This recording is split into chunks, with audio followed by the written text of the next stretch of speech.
하노이의 작은 골목길, 12살 소년 린이 텔레비전 앞에 앉아있다.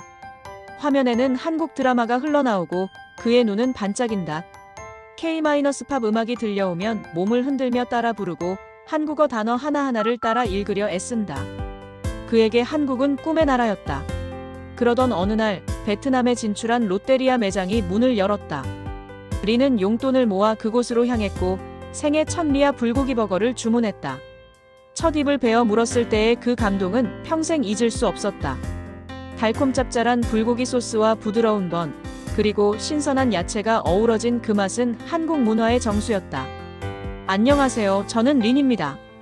지금부터 제가 경험한 놀라운 이야기를 들려드리겠습니다. 베트남에서 태어나 자란 저에게 한국은 단순한 이웃나라가 아니었어요. 매일 밤 한국 드라마를 보며 서울의 화려한 모습에 빠져들었고 아이돌들의 춤과 노래를 따라하며 시간을 보냈죠. 특히 롯데리아에서 처음 먹어본 리아 불고기 버거는 제 인생을 바꾼 음식이었어요. 그 맛은 단순히 배를 채우는 것이 아니라 한국이라는 나라의 정성과 문화가 고스란히 담긴 작품이었거든요. 그날부터 저는 마음속으로 다짐했습니다. 언젠가 이 맛으로 세계에 나가고 싶다고요. 그 어린 소년의 꿈이 바로 지금 이 이야기의 시작점이었습니다. 요리사로 성장한 저는 결국 큰 결심을 했습니다. 미국 캘리포니아로 이민을 가기로 한 거죠.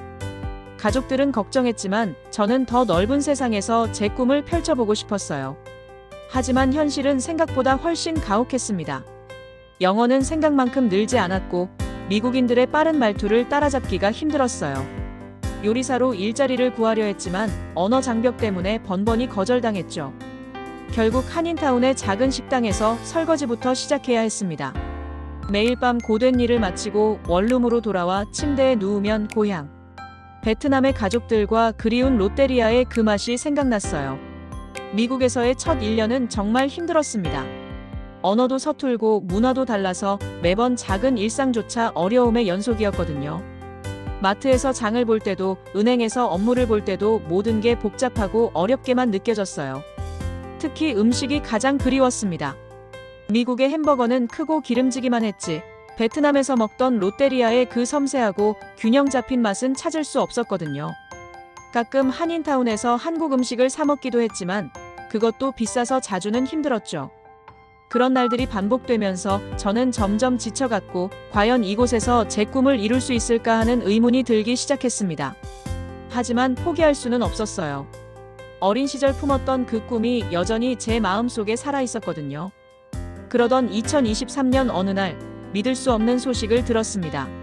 제가 살고 있는 집에서 불과 20분 거리인 풀러턴에 롯데리아 미국 1호점이 오픈한다는 뉴스였어요. 처음에는 꿈인가 싶어서 여러 번 확인했습니다. 정말로 롯데리아가, 그 리아 불고기 버거가 미국 땅에 상륙한다는 거였어요. 가슴이 뛰기 시작했습니다. 어린 시절 베트남에서 처음 맛봤던 그 감동을 이제 미국인들도 경험할 수 있게 된다는 생각에 말이죠. 밤잠을 설치며 오픈일만 기다렸어요. 한국이 K-팝, K- 드라마에 이어 이제 K-푸드로도 세계의 도전장을 내민 것 같았거든요. 오픈 소식을 들은 후 며칠 동안은 일에도 집중이 안 됐어요. 계속해서 롯데리아 미국 진출에 대한 기사들을 찾아보며 읽었죠. 한국 본사에서 직접 파견된 직원들이 현지 직원들을 교육하고 있다는 소식, 메뉴 구성부터 매장 인테리어까지 한국의 정체성을 그대로 담아내려 노력하고 있다는 내용들을 보면서 더욱 설레었어요. 특히 리아 불고기 버거뿐만 아니라 비빔 라이스 버거, 리아 새우버거 같은 한국 특색의 메뉴들이 그대로 선보인다는 소식에는 정말 감격했습니다. 드디어 미국인들도 진짜 한국의 맛을 알게 되는구나라는 생각이 들었거든요. 저는 마음속으로 다짐했습니다. 오픈 첫날에는 꼭 가서 그 역사적인 순간을 함께 하겠다고 말이에요. 오픈 첫날 아침, 저는 새벽 4시에 일어났습니다. 서둘러 씻고 풀러턴으로 향했는데 도착해보니 이미 엄청난 인파가 줄을 서 있더라고요. 시계를 보니 새벽 5시였는데 벌써 50명 넘는 사람들이 기다리고 있었어요. 정말 놀라웠습니다. 현지 미국인들, 한인 교포분들, 그리고 저처럼 다른 아시아계 이민자들까지 다양한 사람들이 모여 있었거든요. 어떤 분은 K-푸드 체험하러 왔다며 웃으시고 또 어떤 분은 한국 친구가 이 버거를 꼭 먹어보라고 했다며 기대감을 드러내셨어요. 그 모습들을 보니 마치 한류 축제 현장에 온 것 같은 느낌이었습니다. 줄을 서서 기다리는 동안 주변 사람들과 이야기를 나누게 됐어요. 앞에 서 계신 미국인 아저씨는 한국 음식을 좋아해서 집에서도 김치를 직접 담가 먹는다며 자랑스럽게 말씀하시더라고요. 뒤에 있던 젊은 여성분은 BTS 팬인데 한국 문화에 관심이 많아서 왔다고 하셨고요. 그 순간 저는 깨달았습니다. 한류가 정말로 세계인들의 마음속에 뿌리내렸다는 것을요. 음악과 드라마로 시작된 한류가 이제 음식으로까지 확장된 거죠. 시간이 흐르면서 줄은 점점 더 길어졌고 오픈 시간인 오전 10시가 되자 줄의 길이는 거의 200m가 넘어 보였어요. 매장 직원들도 이런 상황을 예상하지 못했는지 당황하는 기색이 역력했지만 그래도 최대한 빠르고 정확하게 서비스하려 노력하는 모습이 인상적이었습니다. 드디어 제 차례가 왔습니다. 3시간을 기다린 끝에 매장 안으로 들어가게 됐어요.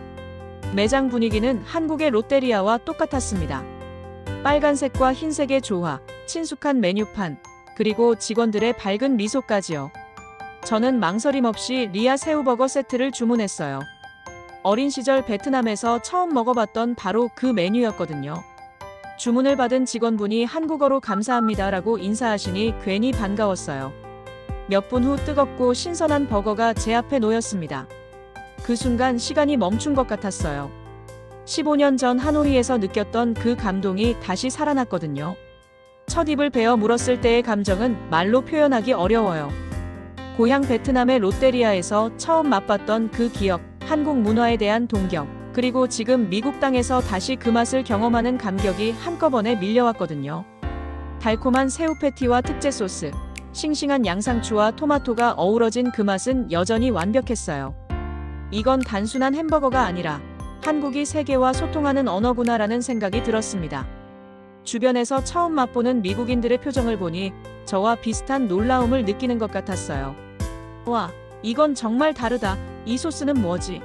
정말 맛있네라는 반응들이 곳곳에서 들려왔거든요. 그 순간 저는 확신했습니다. 한국의 맛이 세계에서도 충분히 통할 수 있다고 말이에요. 다음 날부터 언론에서는 롯데리아 미국 진출 소식이 연일 보도됐어요. 개점 3일간 하루 평균 500명 방문, K-버거 대성황, 미국인들, 한국 햄버거에 열광 같은 헤드라인들이 쏟아져 나왔죠. 저도 다시 매장을 찾아가 봤는데 여전히 긴 줄이 이어지고 있었어요. 특히 비빔라이스 버거를 처음 맛본 미국인들의 반응이 인상적이었습니다. 햄버거 안에 밥이 들어있다고? 정말 기발하다. 라며 놀라워하면서도 맛을 보고는 이게 이렇게 맛있을 줄 몰랐다며 엄지손가락을 치켜 세우더라고요. 한국의 독창성과 맛이 세계에서 통한다는 것을 실감하는 순간이었어요. 소셜미디어에서도 롯데리아 리뷰들이 폭발적으로 늘어나고 있었습니다. 인플루언서들이 직접 매장을 방문해 리뷰를 올리고 일반인들도 자신만의 후기를 공유하며 화제가 됐죠. 특히 한국의 매운맛을 재현한 스파이시 치킨 버거는 미국인들 사이에서 매운맛 챌린지처럼 번지기도 했어요. 한국인들은 이렇게 매운 걸 일상적으로 먹는다고? 라며 놀라워하면서도 중독성 있는 맛 때문에 계속 찾는 모습을 보니 정말 신기했습니다. 이런 반응들을 보면서 저는 한국이 단순히 음식을 수출하는 게 아니라 자신들만의 독특한 문화와 정체성을 전 세계에 알리고 있다는 생각이 들었어요. K-팝, K-드라마에 이어 이제는 K-푸드까지 한국의 소프트 파워가 정말 대단하다는 걸 새삼 느꼈습니다. 하지만 모든 반응이 긍정적이지만은 않았어요. 일본 언론들은 일시적인 호기심일 뿐 처음만 반짝하고 곧 식을 것이라며 부정적인 전망을 내놓았죠. 일부 현지 언론에서도 K-라벨만 붙이면 다 팔린다는 과장된 마케팅이라며 비꼬는 기사들을 내보냈어요. 심지어 어떤 푸드 크리틱은 결국 맥도날드나 버거킹의 아류작이라는 혹독한 평가를 내리기도 했습니다. 하지만 저는 그런 비판들을 들을 때마다 매장 앞에 줄 서서 기다리는 수많은 사람들의 모습을 떠올렸어요. 진짜 맛과 정성은 국경을 넘는다는 것을 그들이 증명하고 있었거든요. 실제로 오픈 한 달이 지나도 인기는 전혀 식지 않았습니다. 오히려 입소문을 타면서 더 멀리서도 사람들이 찾아오기 시작했어요. 라스베이거스, 샌디에고에서까지 롯데리아를 먹으러 온다는 사람들을 만나게 됐죠. 어떤 분은 한국 여행 갔을 때 먹어본 롯데리아 맛이 그리워서 3시간 운전해서 왔다고 하시더라고요. 또 다른 분은 미국에서 이런 독특한 아시안 퓨전 버거를 맛볼 수 있다니 정말 행복하다며 감사 인사를 전하기도 했습니다. 그런 모습들을 보면서 저는 속으로 되뇌었어요. 비판하는 사람들은 진짜 맛을 모르는 거야. 한국이 해냈다. 정말로 해냈어. 음식에는 국경이 없고 진정성 있는 맛은 결국 사람들의 마음을 움직인다는 것을 롯데리아가 증명해내고 있었던 거죠. 이 모든 과정을 지켜보면서 저에게도 큰 변화가 일어났습니다. 처음에는 단순히 그리운 맛을 다시 경험하고 싶어서 찾아갔던 롯데리아였는데 이제는 제게 새로운 꿈과 희망을 주는 장소가 됐어요. 한국이 음식으로도 세계와 소통할 수 있다는 것을 직접 목격했고 저 역시 언젠가는 K-푸드를 세계에 알리는 요리사가 되고 싶다는 새로운 꿈을 갖게 됐죠. 베트남에서 태어나 미국에서 살고 있지만 한국 문화와 음식에 대한 애정만큼은 누구에게도 지지 않는다고 자부합니다. 앞으로 열심히 공부하고 준비해서 한국의 맛을 전 세계에 알리는 요리사가 되겠다고 다짐했어요. 지금도 시간이 날 때마다 롯데리아를 찾아갑니다. 매번 갈 때마다 새로운 사람들, 새로운 반응들을 만나게 되거든요. 한국 음식을 처음 접하는 사람들의 놀라운 표정, 이미 한국 문화의 팬이 된 사람들의 행복한 미소, 그리고 저처럼 한국을 사랑하는 외국인들의 뿌듯한 얼굴까지 그 모든 것들이 저에게는 살아있는 한류의 현장이자 꿈을 키워나가는 원동력이 됩니다. 한때 한국만의 맛이었던 리아버거가 이제는 세계인들이 함께 즐기는 음식이 된 것처럼 저도 언젠가는 더 많은 사람들에게 한국의 아름다운 맛과 문화를 전해드리고 싶어요. 그것이 어린 시절부터 한국을 사랑해온 저의 꿈이자 앞으로 평생 걸어갈 길이라고 생각합니다. 한국과 함께 세계와 함께 꿈꾸는 린의 이야기는 이제 막 시작되었습니다. 영상이 재밌었다면 구독과 좋아요 부탁드려요.